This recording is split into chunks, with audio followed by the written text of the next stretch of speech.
নমস্কার। আজ আমরা এক অদ্ভুত সংকটের দিকে নজর দেব। বিশ্বকে তৃতীয় বিশ্বযুদ্ধের আকাঙ্ক্ষায় কাঁপিয়ে দিয়েছে। 2025 সালে সেপ্টেম্বর মাসে এমন একটি ঘটনা ঘটেছে যা দ্বিতীয় বিশ্বযুদ্ধের পর ইউরোপ রাশিয়ার সাথে সরাসরি সাময়িক সংঘাত এর কাছাকাছি। পোল্যান্ডের আকাশসীমায় রাশিয়ার ড্রোন কীভাবে এই ঘটনাকে ঘটালো, এর পরিণতি কী হতে পারল, চলুন বিস্তারিত জেনে নেব এই ভিডিওর মাধ্যমে। যে আর্টিকেলের কাটিং আমরা দেখতে পাচ্ছি, সিসিএন, বিবিসি। রাশিয়া পোল্যান্ডের ওপর আক্রমণ কী জন্য করেছে এই ভিডিওর মাধ্যমে আমরা জানব। তারিখটা ছিল 9-10 সেপ্টেম্বর, যে রাতে রাশিয়ার ইউক্রেনের ওপর এক ড্রোন নিক্ষেপ হামলা শুরু করেন। কিন্তু এবারের হামলা ছিল ইউক্রেনের সীমাবদ্ধই ছিল না। ইউক্রেন, রাশিয়ার পাশে ইউক্রেনের সীমানা পেরিয়ে পরবর্তী দেশ পোল্যান্ডে প্রবেশ করে রাশিয়ার ড্রোন। রাশিয়ার অভিসারী সমস্ত অন্তত 19টি ড্রোন এই পোল্যান্ডের ভূমিতে দেখা গিয়েছে। পোল্যান্ডের আকাশসীমার অবৈধভাবে প্রবেশ করে এই অনুপ্রবেশ প্রায় রাত্রি 11টা থেকে পৌনে 7টা পর্যন্ত চলতে থাকে। ইউক্রেনের যুদ্ধ শুরু হওয়ার পর এই ছিল নাটো, অর্থাৎ পোল্যান্ড একটা নাটো দেশ। এই নাটো দেশের পর রাশিয়ার সরাসরি আক্রমণ এই পোল্যান্ডের ওপরে। প্রায় 19টি ড্রোন পোল্যান্ডের ভূমিতে দেখা দিয়েছে। নাটোর তাৎক্ষণিক জবাব হিসাবে পোল্যান্ডের আকাশসীমায় শত্রুদের ড্রোন দমন করার জন্য পোল্যান্ডের F-16 বিমান আকাশে উড়ে যায় এবং তাদের সাহায্য করে এগিয়ে আসে নাটোর অন্যান্য দেশগুলির মধ্যে নেদারল্যান্ডের F-35 যুদ্ধবিমান, ইতালির AWACS রাদার সিস্টেম এবং বিভিন্ন ন্যাটো দেশের বিভিন্ন ট্যাঙ্কার। যৌথ প্রচেষ্টায় পোল্যান্ডের আকাশসীমার মধ্যে বেশ কয়েকটি রাশিয়ার ড্রোন পোল্যান্ডের ভূমিতে পড়ে যায়। পোল্যান্ডের মাটি সেরকম ক্ষতবিক্ষত না হলেও পোল্যান্ডের একটি গ্রামের কয়েকটি সাধারণ মানুষের ঘরবাড়ি ভেঙে যায় এবং সেখানে কোনো বাড়ি সম্পত্তি ধ্বংস হলেও কোনো প্রাণহানি ঘটেনি। এই হামলায় সংযুক্ত হয় রাশিয়ার সাইদ ড্রোন। রাশিয়ার কৌশলগুলি একসঙ্গে অসংখ্য ড্রোন রাশিয়ার কৌশল হচ্ছে একসঙ্গে অসংখ্য ড্রোন এই ইউক্রেনের হামলার জন্য পাঠানো হয়। তার মধ্যে কিছু ড্রোন ইউক্রেন পেরিয়ে পোল্যান্ডের ভূমিতে প্রবেশ করে।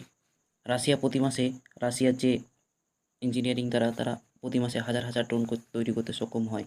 তাদের মধ্যে এক রাতে শত শত ড্রোন হামলা চালানো সম্ভব। কিছু ড্রোন বেলারুশের পথ দিয়ে ইউক্রেনের ওপরে অবস্থিত রাশিয়ার বেলারুশের পথ দিয়ে পোল্যান্ডের মাটিতে প্রবেশ করে। যদিও বেলারুশ রাশিয়াকে সাপোর্ট করে, তবুও পোল্যান্ডের নিশানা করার অভিযোগ অস্বীকার করেছেন।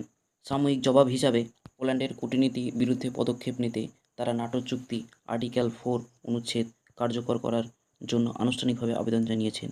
এই অনুচ্ছেদ অনুযায়ী কোনো সদস্য যদি দেশে তাদের নিরাপত্তা বা তাদের ভৌগোলিক অখণ্ডতার হুমকির মুখে পড়ে বলে মনে করে, তবে তাদের জোটে নাটোর সমস্ত দেশ মিলে তার জরুরি আলোচনা ডাক দিতে পারে।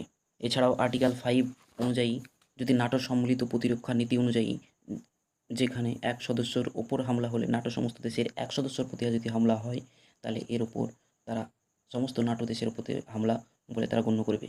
এই অনুচ্ছেদ একবারে 9-11তে শুধুমাত্র আর্টিকেল নাম্বার 5 প্রয়োগ করা হয়েছিল।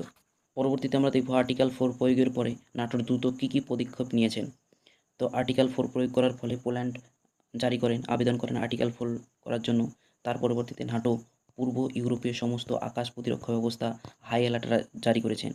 জার্মান শক্তিশালী পেট্রিয়ট মিসাইল সিস্টেম সক্রিয় করেছেন। নাটোর পূর্বাঞ্চলের সীমানায় নজরদারি বহুগুণ বাড়িয়ে দিয়েছেন। এবার আমরা দেখব কেন এই ঘটনা এত গুরুত্বপূর্ণ। কারণ এই ঘটনা কী জন্য এত গুরুত্বপূর্ণ। প্রথমত, এটা ছিল ইউক্রেন যুদ্ধ শুরু হওয়ার পর নাটো এবং রাশিয়ার সমস্ত নাটো দেশ এবং রাশিয়ার প্রথম সরাসরি সাময়িক সংঘাত। দ্বিতীয়ত, এই সংকটকে নিয়ন্ত্রণের বাইরে নিয়ে যাওয়ার ঝুঁকি তৈরি করেছে। যে কোনো একটি ভুল বোঝাবুঝি আর্টিকেল 5 প্রয়োগের পরিস্থিতি তৈরি করতে পারে, যার অর্থ হলো নাটো দেশের সঙ্গে রাশিয়ার সরাসরি যুদ্ধ।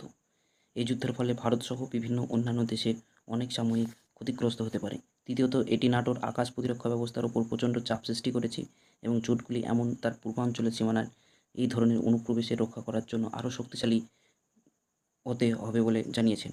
হয়তোবা এর মাধ্যমে রাশিয়া সম্ভবত নাটোর ধৈর্য সীমানা পরীক্ষা করছিল, কিন্তু তারা দেখতে চেয়েছিল যে আর্টিকেল 5 প্রয়োগ করতে তারা কতটা উস্কানি করতে পারে নাটো দেশগুলোতে। অবশেষে 9ই সেপ্টেম্বর সেই রাত প্রমাণ করে দিল যে ইউরোপের শান্তি কতটা ভঙ্গুর। এটা কি রাশিয়ার একটি সুনিশ্চিত উস্কানি ছিল, নাকি মারাত্মক ভুল? অবশ্যই কমেন্টে জানাবে। তো এই ছিল রাশিয়া ভার্সেস পোল্যান্ডের একটি যুদ্ধের সংক্ষিপ্ত বর্ণনা। শেষ পর্যন্ত দেখার জন্য ধন্যবাদ। আজকের ভিডিওতে পর্যন্তই। দেখা হচ্ছে অন্য ভিডিওতে। ততক্ষণ পর্যন্ত টেক কেয়ার। Bye bye.